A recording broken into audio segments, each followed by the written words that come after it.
Fairy tales for children who don't want to study. Once upon a time, there lived in a family a very kind and good boy named Vanya. Most of all, he couldn't sit still and do anything calmly. As soon as she begins to draw and color with her mother, learn letters with syllables, Vanya immediately begins to say, "No, I don't want it, I won't," and runs away or hides. Every time his mother gave him some work, Vanya ran away to wherever he was. That's because she's been possessed by an evil witch known all over the world. There was an evil witch in the world named Restlessness. Because of her, the children were reluctant to sit down and do anything, to draw, sculpt, write, paint, or even just listen to fairy tales.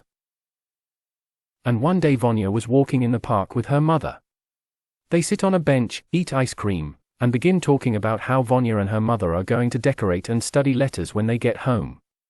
Then Vanya began to shout loudly, "No, I don't want to, no, I won't." An old man was sitting on a bench nearby. However, it turns out that he is not just an old man, but a really good magician. Granted, he was only a good wizard with hard-working and responsible kids, but he was fair to kids who yelled at their parents and told them to do nothing. So he heard enough of Vanya saying that he wasn't going to do anything, and he turned to them and said, "I will punish you because you are lazy and don't want to study.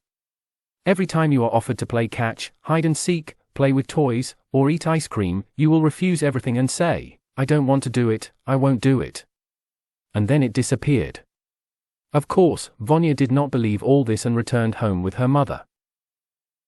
The next morning, Vanya came to kindergarten and met her friends. And then the first thing that the wizard had promised happened. When a boy suggested Vanya catch up, Vanya herself subconsciously said, "No. I don't want to and won't." He said it and he was surprised. He didn't want to say that, because he really liked playing catch. But the tongue spoke for itself. Then another boy suggested playing with cars, but Vanya again refused. But the worst part was that when his mother bought him ice cream, he didn't want it either. He himself wanted it, but was helpless and refused everything. And he lived like this for a whole week. A whole week without games or ice cream. And one day, seeing Vanya bored and sad, her mother encouraged her to study, teach her the alphabet and write letters. Vanya was so bored with his constant, "I don't want to do it" statements that she happily agreed to study. And he liked it so much that he found that sitting quietly and doing something is the best activity in the world, allowing you to develop and learn new things without getting bored. And the important thing is to develop willpower. Another week later, Vanya and her mother went for a walk in the park and passed the bench on which the wizard was sitting, but he was sitting there again. They approached and sat next to each other, and the wizard said, "So, Vanya, did my punishment help you?"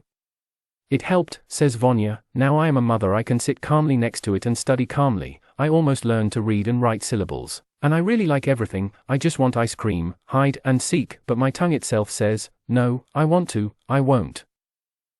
Then the wizard realized that Vanya had changed and that everything could be returned to its original position, but from now on she would always be engaged.